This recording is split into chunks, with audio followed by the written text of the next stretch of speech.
আসসালামু আলাইকুম সবাইকে। কেমন আছে সবাই? নিশ্চয়ই খুব ভালো। আজ চলে আসলাম আমার কাজিন আদুরি আশরাফের অ্যানিভার্সারির কিছু ডেসক্রিপশন নিয়ে। ইতিমধ্যে আমি ফেসবুকে এই ছবিটা পোস্ট করেছিলাম। অনেকে হয়তো ভেবেছে আমার অ্যানিভার্সারি পোস্ট।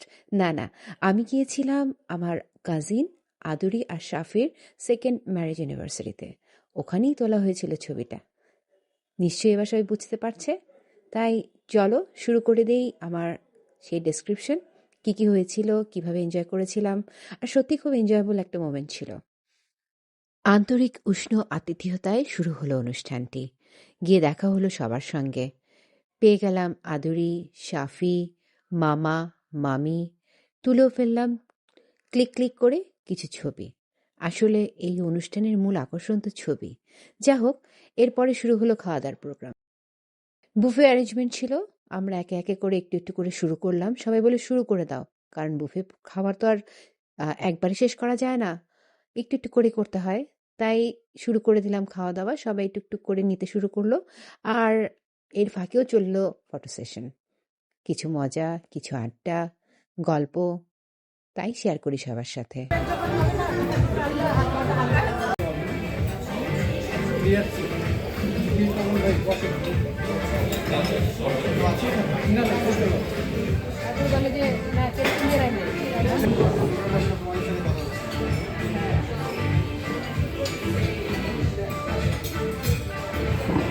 যা হোক, ফ্যামিলির সিনিয়র সিটিজেনদের মধ্যে দুজন খুব রেসপেক্টেড সিনিয়র সিটিজেন জয়েন করেছিলেন, খোকা নানা ভাই আর আমাদের উত্তরার নানু।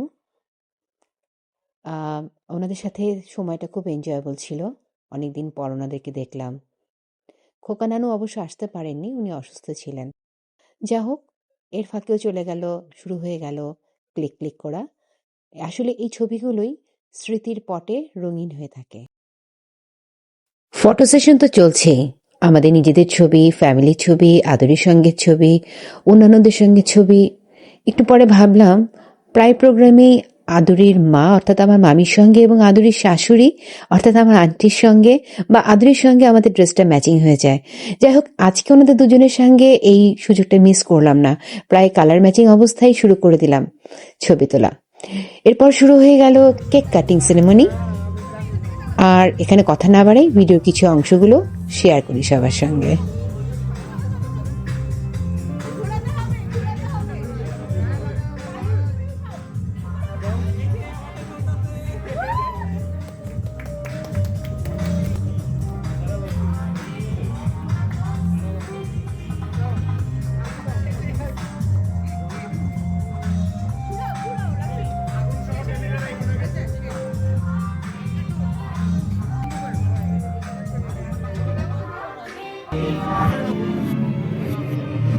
এইখানে এসে ভিডিওটা কেমন যেন রোটেট হয়ে গেল, তাই দেখতে হয়তো অসুবিধা হচ্ছে।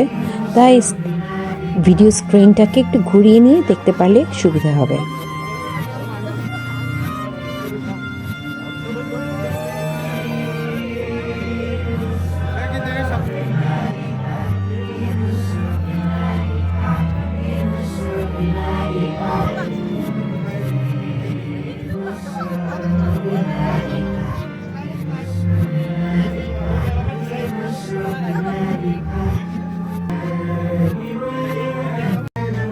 আদুরি আর আদুরির ভাইয়া অর্থাৎ আমার হাজব্যান্ড আর মানে আদুরির দুলাভাইকে আদুরি খুব জোরাজুরি করে খাওয়াতে গেল, কিন্তু কিছুতেই খাওয়াতে পারেনি।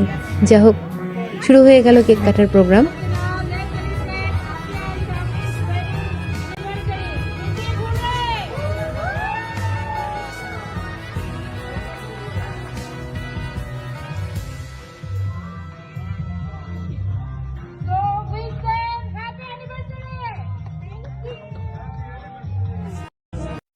কেক কাটা পর্ব শেষে আবার শুরু করলাম স্টেজে ছবি তোলা। থাকলো সবার সঙ্গে কিছু মেমোরেবল মোমেন্ট। আর এর পরপরই শুরু হয়ে গেল গান বাজনার আয়োজন। আসলে আদুরির ইচ্ছে ছিল বা ওরা চেয়েছিল ব্যান্ড আনতে, কিন্তু পরক্ষণেই ভাবলো যে না, নিজেরা নিজেরা বেসুরা সুরে যাই গান করি না কেন, ওটাই খুব এনজয়েবল হবে। তাই শুরু করতে যাচ্ছি প্রথম আয়োজন, অর্থাৎ মামা ভাগ্নে পরিবেশনা আলভি আর ইয়ামিনের আয়োজনে। তারপর এক এক করে সবটাতে যাচ্ছি।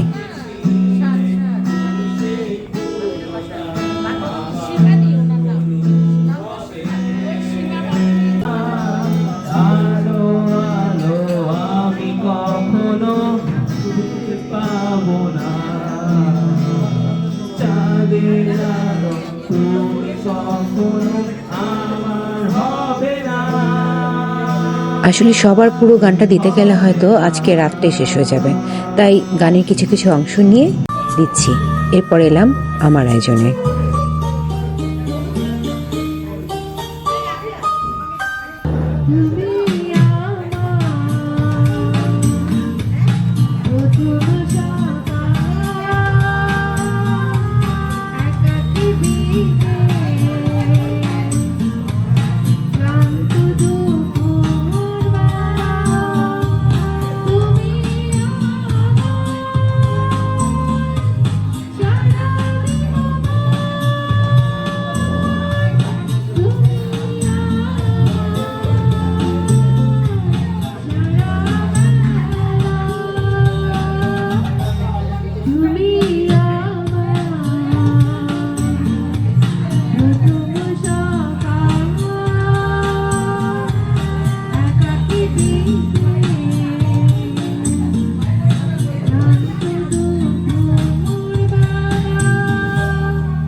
এরপরেই চলে আসলো মামির গানের সময়। মামি গানটা খুব সুন্দর ছিল, সিলেকশনটা খুব সুন্দর ছিল, তবে মামির মিউজিকের তুলনায় গানের ভয়েসটা একটু কম হয়ে গিয়েছে। আমার মনে হয় মাইক্রোফোনের প্রবলেম ছিল, তবে গানটা কিন্তু সত্যিই সুন্দর। যা হোক, যতটুকু পারি চলো সবাই শুনি।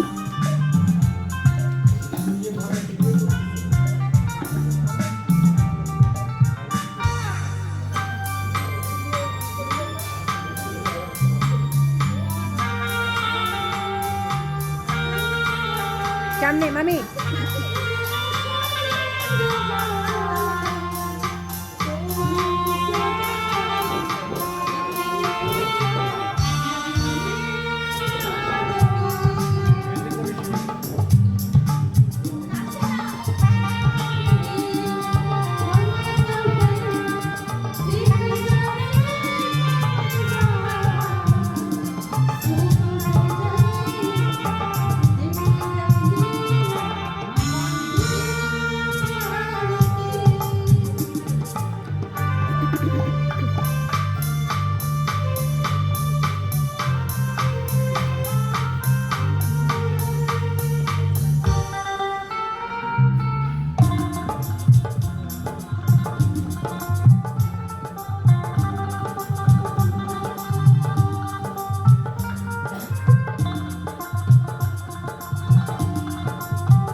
স্বর্ণালী সন্ধ্যায় গানের বন্ধনে জড়িয়ে আন্টি শুরু করলেন আন্টির এবারের পরিবেশনা।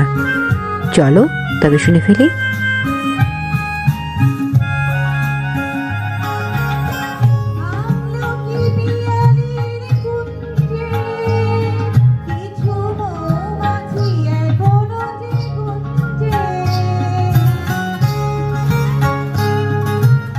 গঙ্গা যদি পাইতে পারি, তোরে যদি পাইতে পারি, ভ্রমর কালো নদী, তোরে যদি পাইতে পারি, পাইতে পারি ভ্রমর কালো নদী। নদীতে তুফান উঠিলে, তোরে যদি না সেচিলে, অঘটনেও রাজি, তোমায় আমি পাইতে পারি বাজি। কমল মামা খুব মজার মানুষ। শুরু করলেন খালি গলায় সুন্দর এক হ্যান্ডসাম পরিবেশনা, এবং ওনার গানে ডেডিকেশন ছিল ওনার ওয়াইফ অর্থাৎ মামির জন্য। বারবার ওনার পয়েন্ট ছিল তার দিকে। চোখ দুটো ছল ছল ছল নাকি জল চঞ্চল, তুই বল, ছল নাকি জল চঞ্চল, মেয়ে তুই বল, তোমায় আমি পাইতে পারি বাজি, তোমায় আমি পাইতে পারি বাজি। আবার আমি গিয়েছিলাম নীল সাগরের জল, সাগরের কন্যাটির পাইনি সে মতল। আবার আমি গিয়েছিলাম নীল সাগরের জল, সাগরের কন্যাটির মন পাইনি সে অতল। জল নাকি ছল চঞ্চল, মেয়ে তুই বল, জল নাকি ছল চঞ্চল, মেয়ে তুই বল, তোমায় আমি পাইতে পারি বাজি, তোমায় আমি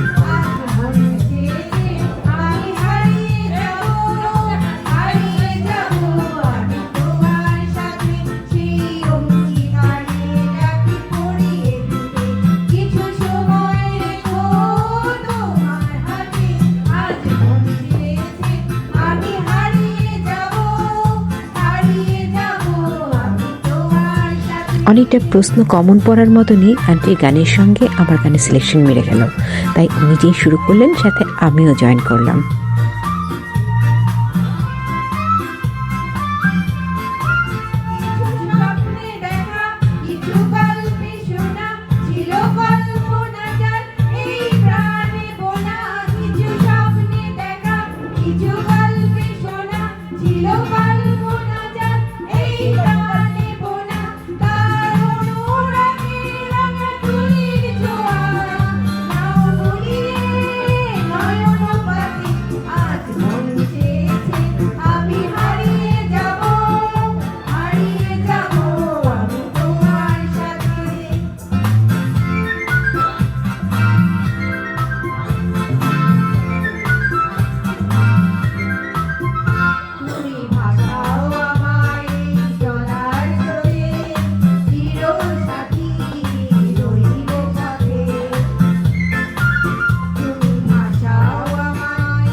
আন্টির আর আমার এই ডুয়েট পরিবেশনার পর শুরু হলো আদুরির ননদ মায়েশার মিউজিক ছাড়া খালি গলায় গান।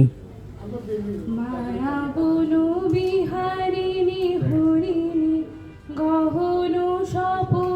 সঞ্চারিণী কেন তারে ধরিবার করি পণ অকারণ মায়া বন বিহারিণী থাক থাক নিজ মনে দূরেতে আমি শুধু বাঁশরীর সুরেতে থাক থাক নিজ মনে দূরেতে আমি শুধু বাঁশরীর সুরেতে পরশ করিব প্রাণ মন অকারণ মায়া বন বিহারিণী মায়া বন বিহারিণী হরিণী গহন স্বপন সঞ্চারিণী কেন তারে ধরিবারে করি পণ অকারণ মায়া বন বিহারিণী। এবারের সিঙ্গারের নাম শুভ্র। গড গিফটেড ভরাট কণ্ঠের এই সিঙ্গারের গানটি আশা করি সবার ভালো লাগবে।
অনুষ্ঠান প্রায় শেষের দিকে, তাই তোড়জোড় করেই শুরু করে দিলাম শেষ আয়োজন সবাইকে নিয়ে। অবশ্য মেতে গিয়েছিল, গানটা সবাই খুব এনজয় করেছে, তাই শেষ আয়োজনটা সবাইকে নিয়ে উপভোগ করি। চলো।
প্রাতিষ্ঠানিক সঙ্গীত চর্চা বা শেখা কারোরই হয়নি, তবে অ্যামেচার আর্টিস্ট হিসেবে এই সময়গুলোকে মাতিয়ে রাখতে পারলে সবাইরই ভালো লাগে।